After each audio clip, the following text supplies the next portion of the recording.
একজন মুসলমানকে প্রতিটি অবস্থায় নবী করিম সাল্লাল্লাহু আলাইহি সাল্লাম তার করণীয় বাতলে গেছেন, তার সুন্নাহ রয়ে গেছে। আমরা কোন সময় কোন আমলটা করব, কোন সময় কাজ করব, কোন কাজ করব না, সেই শিক্ষা নবী করিম সাল্লাল্লাহু আলাইহি সাল্লাম আমাদেরকে দিয়ে গেছেন। অতএব যখন বৃষ্টি হবে, তো বৃষ্টির সময় আমরা কি করব, কি আমল করতে হবে, কি করা যাবে না, সেই শিক্ষাও নবী করিম সাল্লাল্লাহু আলাইহি সাল্লাম দিয়ে গেছেন। অতএব বৃষ্টির সময়কার নবী আলাইহিস সালামের যে সমস্ত আমল ছিল, যে সমস্ত আমল তিনি শিখিয়ে গেছেন, করে গেছেন, সেরকম 6টি আমলের কথা আমরা আজকে শুনব। সর্বপ্রথম আমল হলো বৃষ্টি হলে আল্লাহ সুবহানাহু ওয়া তাআলার কাছে একটি বিশেষ দোয়া পাঠ করা। বৃষ্টি হলে আল্লাহ সুবহানাহু ওয়া তাআলার কাছে একটা বিশেষ দোয়া পাঠ করা, সেটি হলো আল্লাহুম্মা সাইয়্যিবান নাফিআ। সহিহ বুখারীর হাদিসে আসছে নবী করিম সাল্লাল্লাহু আলাইহি সাল্লাম এই দোয়া পড়তেন বৃষ্টি যখন হতো তখন, আল্লাহুম্মা সাইয়্যিবান নাফিআ।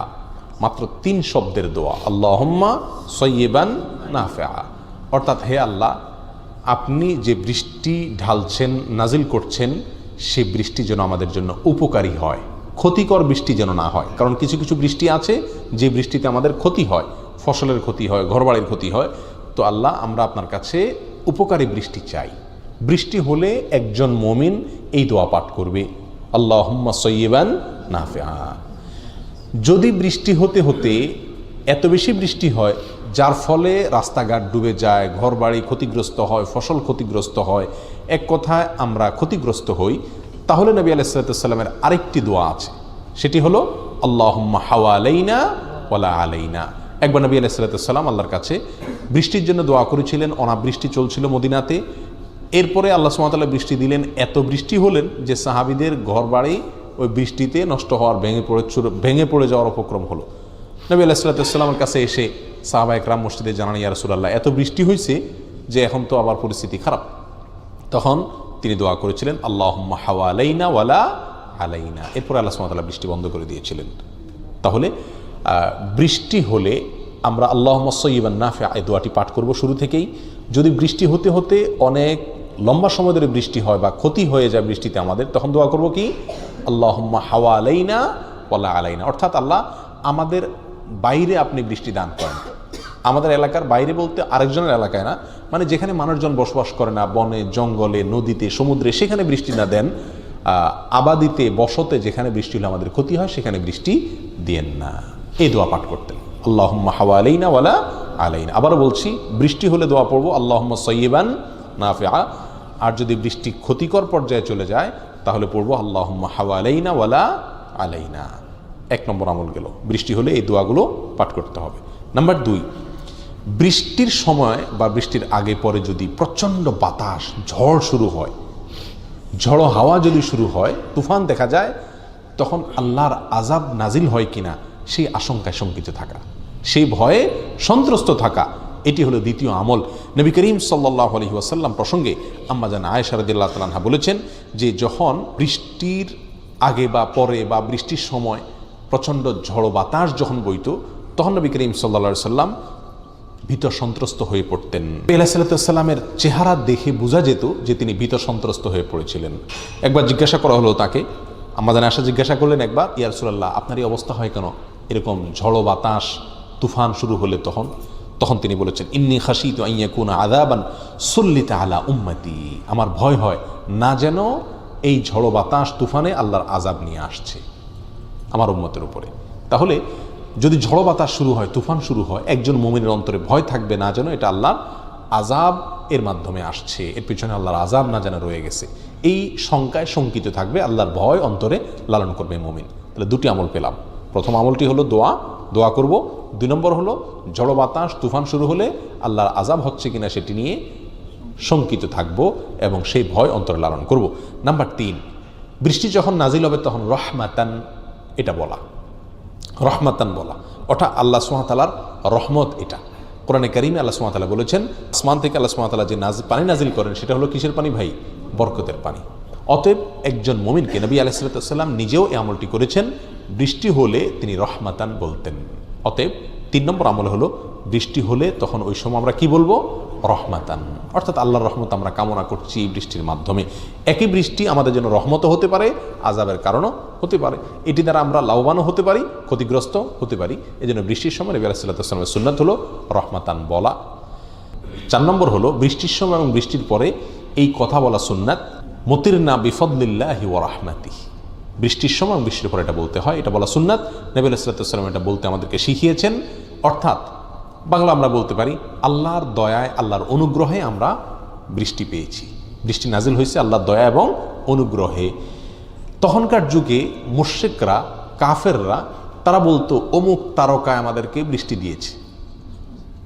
তো এর বিপরীতে নবী আলাইহিস সালাতু ওয়াস সালাম আমাদেরকে শিখিয়েছেন এই কথা বলা যে আমরা বৃষ্টি পেয়েছি বা আমাদের মধ্যে বৃষ্টি নাজিল হয়েছে আল্লাহ সুবহানাহু ওয়া তাআলার অনুগ্রহে এবং দয়ায়।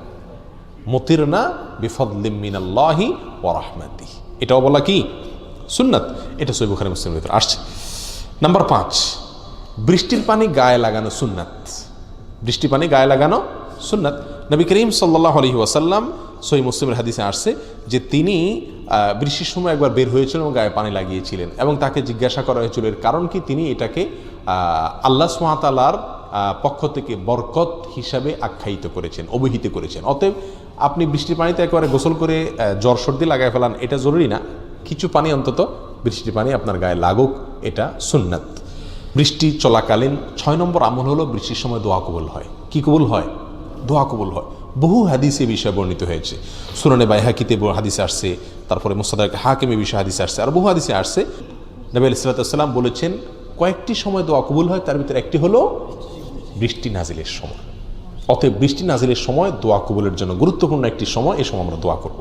6 নম্বর আমল হলো কি করব ভাই? দোয়া করব ইনশাআল্লাহ। আবারও বলছি আমলগুলো এক নজরে। 1 নম্বর আমল হলো বৃষ্টি যখন হবে তখন কি করব? 1 নম্বর আমল হলো বৃষ্টি যখন হবে তখন বৃষ্টির দোয়া পড়ব।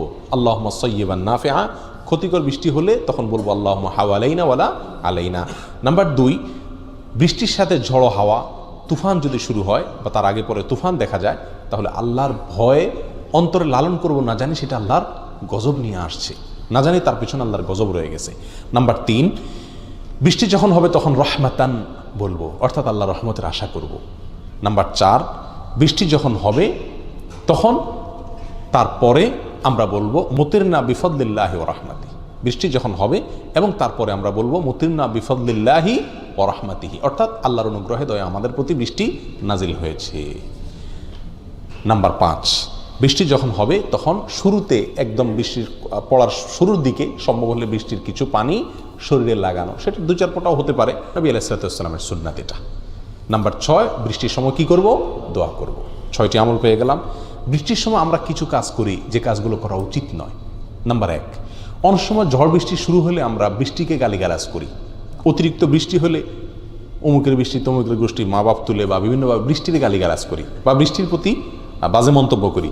সুনানে তিরমিজির বিশুদ্ধ সূত্রে বর্ণিত এক হাদিসে আসছে নবী সাল্লাল্লাহু আলাইহি ওয়াসাল্লাম বলেছেন, যদি কোনো ব্যক্তি এমন কোনো বস্তুকে গালি দেয় বা অভিশাপ করে যেই বস্তু অভিশাপ পাওয়ার উপযুক্ত না, তাহলে সেই জিনিসটা তার দিকে আবার ফিরে আসে। অতএব যত বৃষ্টি হোক, যত ঝড় হোক, দোয়া করব আল্লাহর কাছে এই বৃষ্টিকে, তুফানকে, ঝড়কে কি দিব না? গালিগালাজ করব না। নাম্বার 2, বৃষ্টি অতিরিক্ত হলে বা বৃষ্টি চলাকালীন সময়ে অনেক সময় আমরা মন্তব্য করি আল্লাহর গজব নাজিল হয়েছে, অমুকের কারণে তমুকের কারণে দেশে কি আসছে? গজব নাজিল হয়েছে। কোনো কারণে বৃষ্টি হলো, ঝড় হলো, বন্যা হলো, জলোচ্ছ্বাস হলো, বিশেষ করে সমুদ্র এবং সমুদ্র তীরবর্তী এলাকাতে আল্লাহ সুবহানাহু ওয়া তাআলার সুন্নাত এটা, যে সেখানে ঝড় বৃষ্টি বেশি হয়, আপনি ওটাকে আল্লাহর গজব হিসেবে আখ্যায়িত করার অধিকার আপনাকে কেউ দেয় নাই। কোনটা আল্লাহর গজব আর কোনটা আল্লাহর রহমত আর কোনটা আল্লাহর সাধারণ নিয়মের অংশ, সেটা মন্তব্য করতে পারেন শুধুমাত্র নবীগণ, কারণ তাদেরকে আল্লাহ জানায় দেন যে এটা গজব হিসাবে আসছে। এটা কি অনেক সময় আমরা দেখি ক্ষতি বাহ্যিকভাবে, কিন্তু তার পিছনে কি আছে? মঙ্গল আছে। অতএব এটা যে আল্লাহ গজব হিসাবে নাজিল করছেন সেটা আপনি কিভাবে নিশ্চিত হলেন? আল্লাহ তো আপনাকে জানাননি। অতএব এভাবে গড়ে যখন তখন ঝড় তুফান বা জলোচ্ছ্বাস হলে এটাকে গজব হিসাবে মন্তব্য করে, এটা আরেকটা ভুল। আমাদের দেশে বৃষ্টি বাদল বেশি হলে, ঝড় তুফান হলে দেখা যায় মসজিদের ভিতরে বা ঘরের ভিতরে, রুমের ভিতরে জোরে জোরে চিৎকার করে করে আজান দেওয়া হয়। আপনারা দেখে থাকবেন ছোটবেলায় বা এখনও আছে অনেক এলাকাতে, যে ঝড় জলোচ্ছ্বাস শুরু হলে কি দেয়? ঘর বাড়িতে জোরে জোরে আজান দেয়। এই আজান দেওয়া কোরআন এবং হাদিস দ্বারা প্রমাণিত না। ঝড়ের সময়, জলোচ্ছ্বাসের সময় আজান দিতে হবে এরকম কোনো কথা আমরা কোরআন হাদিস থেকে খুঁজে পাই না। এটাও কোরআন হাদিস থেকে প্রমাণিত কোনো আমল নয়। তাহলে আমরা বৃষ্টির সময় এই বৃষ্টিকে গালিগালাজ করা, এটা থেকে আমরা বেঁচে থাকবো। এটাকে আল্লাহর গজব ইত্যাদি বলে মন্তব্য করা, সেটা থেকেও কি করব? বেঁচে থাকার চেষ্টা করব। আর এই বৃষ্টির সময় আজান দেওয়া, এটা নবী আলাইহিস সালাতু ওয়াস সালামের কি নয়? সুন্নাহ নয়। অতএব বিশ্বের সময় নবী আলাইহিস সালাম যে আমলগুলো আমাদেরকে শিখিয়ে গেছেন সেই আমলগুলো করবো, 6টি আমল। আর এর বাইরে যেগুলো উনি শিখান নেই সেগুলোকে আমরা করবো না। আল্লাহ তাআলা আমাদেরকে বৃষ্টির সময় এবং অন্য সময় সকল সময় নবী আলাইহিস সালামের সুন্নাহগুলোকে ফলো করার তৌফিক দান করুন। জাযাকুমুল্লাহ ওয়া আখিরু দাওয়ানা আলহামদুলিল্লাহি রাব্বিল আলামিন।